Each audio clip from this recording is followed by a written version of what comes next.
Hey everyone, it's Rye bringing you intermediate guide number 4. This is going to be a multi-part guide, and this is the long-awaited Piety guide. I split it up into multiple parts as we have enough stuff to cover that this is going to be a couple hour long thing, so figured I'd rather split it up. Also, production quality has increased, so I hope you all enjoy. So let's just jump right in. So let's talk about why you'd pick Piety in the first place, right? So there's a number of reasons, but let's start with the obvious one. There are certain civs that are more likely and more inclined to lean towards piety, right? You have the obvious ones like Byzantium and Vatican and Madagascar. You have some more niche ones that might be less commonly seen as piety civs, such as Hungary. And then you have temple civs where the civ itself has a unique temple, so building the temple is obviously something you want to do, and piety helps you do that. So you have Songhai, Egypt, Israel, and Sumeria as the primary ones. So that's one reason why you pick piety. Another reason could be the land, right? If you lack fresh water, the obvious choice is usually piety, as you get a free garden in your city once you get Piety 5. In your first 4 cities, you actually get Piety 5. If you don't have fresh water, that's an option. If your land's not good enough for tradition, Piety helps fix that. And that's kind of in line with fresh water, right? Tradition really needs fresh water, Piety not so much. Or not much growth, right? If we think about why Piety doesn't need as much growth as tradition, or why tradition needs a lot of growth, tradition has a percentage of food modifier. So the higher amount of food you have, the more that modifier is going to modify, of course. If you don't have a high base food number, the tradition bonus isn't going to be as effective. So in that kind of case, we'd rather go piety. So if there's not much growth. Those are like the main thing. Land it's very hard to articulate what makes piety land, and what makes tradition land, or liberty land, and piety land. It's something you have to play enough of the game to really get a feel for. I think piety is by far the most quote unquote feel oriented tree of anything, because it's so flexible and because you can pretty much always play piety on every single start. It's something you really have to understand. Okay, is this a piety game? Why is it not a piety game? Why is it a piety game? And it's not something easily articulated. So I would recommend trying as much as you can of different strategies and seeing what works for you. So the final reason is you have a good obvious pantheon, right? This is mostly a requirement for tall, not so much wide. Wide really doesn't care. Usually they're taking faith or demos. But for tall, this is kind of why you pick piety, right? If you're playing coastal piety, Ocean's Bounty synergizes incredibly well. If you have a really good stone circles cap, piety is a really good way to secure that pantheon. Something like camp food is also extremely good. The problem is you'll often lack faith generation, which means your religion comes later, which could be fine, but if there's other piety players, it's a little sus because you might get your belief stolen. And then finally, work spirituals and spirit animals are just really good for certain piety builds that require a lot of faith. So something to consider if you don't have a lot of horse, deer, or bison, and you don't have plantations. Maybe you could consider something like Tears of the Gods, or ocean, or something that gives another type of demo. But I will say, if you don't have plantations or a lot of these tiles, spirit animal tiles, you're probably not going to have a good game anyway. So you're likely going to need more than a pantheon to save your game. Okay, so hopefully this makes sense. I will say piety is something, again, you have to really get a feel for. These aren't nothing in this guide is as regimented as, I would say, I had in the tradition guide, where the tradition is very much looking for certain things to even pick the tree. Piety is not so much. Okay, so let's move on to the next part. How does piety work? And this is the biggest thing. And if you're going to take anything away from this video, I would listen now. The first thing is understanding that religion saves your game, not scales it. We need our religion because piety, and we'll talk about what the problems are with piety, but piety doesn't give you any immediate benefit when you take it.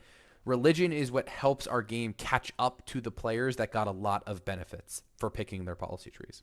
So religion saves your game, not scales it. So because of that, right, we are looking for immediate beliefs that are going to speed up our game and catch it up, right? So think something like feed the world or religious centers or indulgences.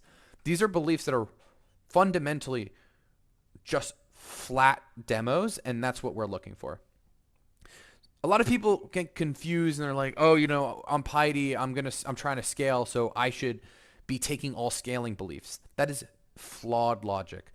Because piety itself scales, right? The tree itself scales. You have temple on science. You have really, really strong grand temple beliefs. You have a reformation ahead of every other player that's not piety. You also have great person purchasing, you have profit planting. There's a number of things that piety gets that just default scales the tree. We don't need to take those scaling benefits in our religion. We can take them, it's just built into the tree itself. And then finally, I'm going to use this word lightly, but it fixes bad land. I will say bad land is still bad land. Like piety is not going to make the land good, but it'll make your game playable. It'll make it better, especially if you're comparing it to what it could have been on tradition. It'll just make it stronger. It fixes bad land by having a lot of flat yields, as I've been mentioning, in your religion. It allows you to, get a belief like mandeers and afford it very quickly, which could drastically help improve your tiles, right? It's 4 food and four hammers in your capital minimum.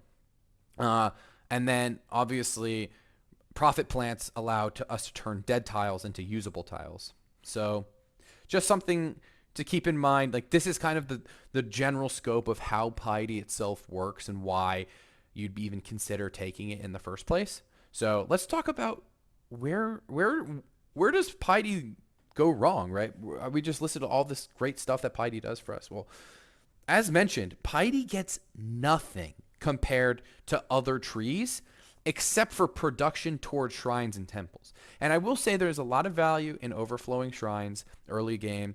There's a lot of value in, Piety 1 giving us 1 culture and 1 faith per shrine and temple. There is a lot of value in that. I'm not denying that. But let's compare it to what liberty or tradition or honor, right? Liberty is getting 1 base hammer per city, flat. They're also getting production towards settlers. They're also getting a free worker. They're getting free cost monuments. They're also getting a free great person, a free golden age, happiness on city connections, gold on city connections, and the ability to build one of the best wonders in the game, which is pyramids, right? Ridiculous amount of free stuff. This is why Liberty is fast, right? Honor gets free warriors. They get culture in city. If you have garrison, they have the same production modifier we get towards shrines and temples, but they get towards barracks. They have free warriors that allow them to tempo up. They get courthouses benefits, right? Piety's really we're not getting much. A lot of the beliefs in piety you take it and you're like, this did nothing, right? Oftentimes the piety beliefs are so underwhelming, but it's how they synergize together which makes the tree very strong. And then finally, I don't even have to say this, but tradition gets a free monument. It gets free aqueducts. It gets just base food in your capital. It gets a ton of happiness, right? It gets wonder building stuff, like tons and tons of stuff. Piety's really not getting much. It's really not getting much, especially in the early game. So yeah, we have to scale towards that. One other thing, as we said, Liberty's getting free monument costs. Tradition's getting completely free monuments. And then something like, Warriors getting free unit maintenance. we're not getting anything for free. The gold is very significant that we're losing in the early game. Oftentimes, you'll see Piety players bleeding tons and tons and tons of gold. This is especially prevalent on the coast. Because of that, we have to really be careful with how we spend our money. You are never worker buying on Piety for the most part. You are never buying tiles you don't need. You're always saving money for luxes, and you're trying your hardest not to bleed a lot of gold, because if you're bleeding gold, it is very hard to tech philosophy. Let me tell you that. Speaking of, teching philosophy is awful. It slows your early game down tremendously. It's a tech that most people don't want to tech in the first place, but you are almost forced to. Usually people pick Piety as a way to fix bad land, as I said before. That means your land is probably just bad when you're picking Piety in the first place, right? Piety is seen as a weak early tree. This means someone who's playing something very strong early. Think Goths or Macedonia or Shoshone or Sioux, right? They're going to see you as a very easy target, right? And that's just kind of something that happens when you play Piety. You get slammed a lot by aggressive players. You have to, your build queues are already massive. Unfortunately, you got to get an extra scout out to make sure your neighbor's not coming to kill you, or you have to build spears or whatever, right? 1 happiness per city is good, right? This is mandate of heaven, but the problem is it comes fairly late, right? This is not a belief we want to take second, or definitely not second, probably not even third. Ideally, we take it last, but most of the time you end up taking a fourth. And on Piety or Culture Gen, leads into the next thing, early game culture problems, because we're not building monuments, we're only building shrines and then demos, like granaries and workers. We're going to have a really slow culture game. So getting our 4th and 5th policy usually takes a pretty long time, at least relative to tradition and liberty counterparts. And then finally, Sim takes a bit to get going. Early, we're forced to build shrines, we're forced to build temples. These things take build time away from our cities that don't have anything yet. So our Sim's going to take a while to get going. So this is some of the pitfalls of the traps you can fall into Piety. Let's talk about what the religions itself are doing for you that can help us kind of get out of that gutter, right? And there's I would say there's 3 different archetypes for Piety. There's an apostolic build, there's a City of God build, and then there's a wide build. And the wide builds do vary. There's a couple of different wide builds, but for the most part, I kind of group them together in terms of archetypes. But there's apostolic and City of God. That's pretty much all you need to know. So what pantheons are we looking to take here? Well, first, we're looking always, if we're apostolic, we're looking for demos. So think, stone circles or, camp food or ocean's bounty or sun god or something like that. I will say sun god is not particularly good on Piety because you're going to have a lot of gold problems. Typically on sun god, you want to play tradition, but it's just something similar that you can consider. Or we take faith, like spirit animals or, any other really type faith pantheon that we like. And then for City of God, it's just going to be faith. If you're playing Madagascar or Vatican, you're likely always first picking either work spirituals or honestly, most of the time it's just going to be spirit animals. So yeah. For Founder, we're pretty much always going to get Salat. Every single time we want Salat. We need our capital to be very, very strong, especially to build a grand temple, especially to build wonders like mosque or a great library or something like that. And then for a Founder for City of God, we're always looking for Messiah. Primary belief, we're always looking demos. You could think, Relcom, you could think Feed the World, you could think Religious Center, you could think any number of things that are very strong for primaries. For secondaries, we're looking for, if we're apostolic, we're looking for a building or even more demos. I think most commonly for a second follower belief, we're looking for like pagodas or mandirs. Additional demos could be something like Relcom if it hasn't gone yet. Could be even guruship is pretty good. It could be like synagogues. Right? It depends on our land, depends on what we need, depends on our game. And then secondary follower for City of God is more demos, right? We don't want to have a faith sink. We don't want to slow down our profit generation. Or it could be Holy Warriors. We mentioned Holy Warriors is a good option for this build because we're not going to be using that faith for a while, and this gives us a really, really, really powerful late game faith sink. And then finally, as an enhancer, we're looking for something that synergizes very well with going theology very, very fast. So Jizya and Dharma are obviously great because we're taking apostolic anyway, and adding more stuff to the Grand Temple is great. So our normal apostolic build is giving us 5 yields on the Grand Temple on each yield. Jizya is just giving us another 6 hammers and 6 gold. So now instead of having 5 of every yield, it's 11 gold and 11 hammers. Is crazy. And then science, instead of 5 science, is now 15. Or you could take something else, right? You could take Hajj if you want. You could take, you could take Hotel. You could take. And we talk about this extensively in the video. I'll link the Piety, Pantheon and.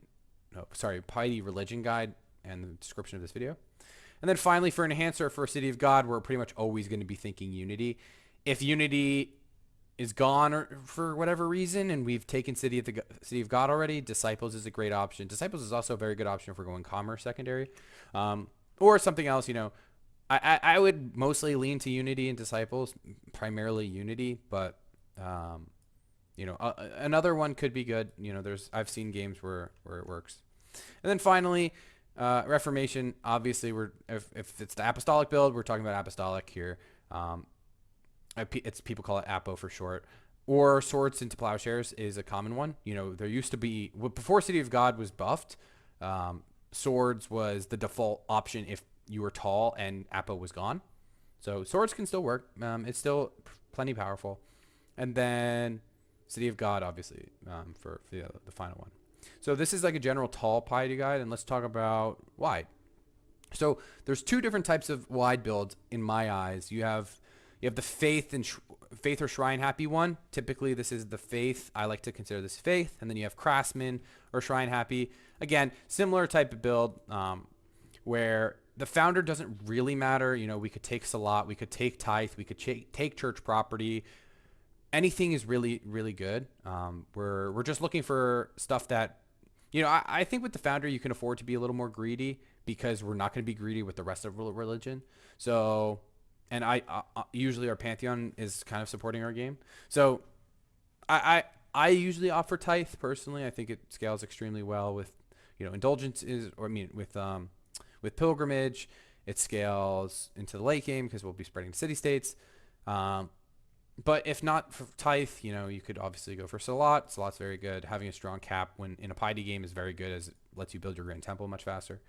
So something like that. Primary followers always feed. Every single time you're playing wide piety, and this is the problem with wide piety, is that there's only a fixed number of good beliefs. And as I mentioned in the last video, that's actually a good design because we don't want to have a situation where there's tons and tons of good beliefs and you can get your religion late and it doesn't really matter. I think having competition for Feed the World is important. But that being said, Feed the World is always what you should be going for. In the other video, I actually do link alternatives to Feed. But right now, just for the sake of this video, Feed the World is pretty much every single time what you're going to be going for. As a secondary follower, oftentimes when you're taking faith, you'll want some sort of faith sink. So for that, think pagodas. Pagodas is the most obvious one. You can also think, if you take shrine happiness, you can take something like synagogues, as you don't really need the happiness per city as much. Something like it's mostly just pagodas and synagogues. If I'm honest, I think Mandirs is usually too slow. If you're wide, the buildings are too expensive. Yeah, and Viharas isn't really typically what you want to go for. So, yeah, typically, like, those are the buildings you're looking for. The other type, and this is, like, my personal build that I usually end up going with, but it's like a craftsman start, and because we do craftsman, we want more demos. So I'm usually taking feed and then religious center, and I'm taking double temple beliefs.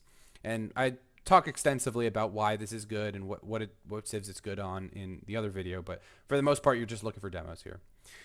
For an enhancer, we're looking for demos or pilgrimage. This really doesn't matter that much. I think of the beliefs, the founder and the enhancer aren't super important for wide piety. I think, think like obvious stuff, right? That's really good is like Kotel or pilgrimage is a good one, or even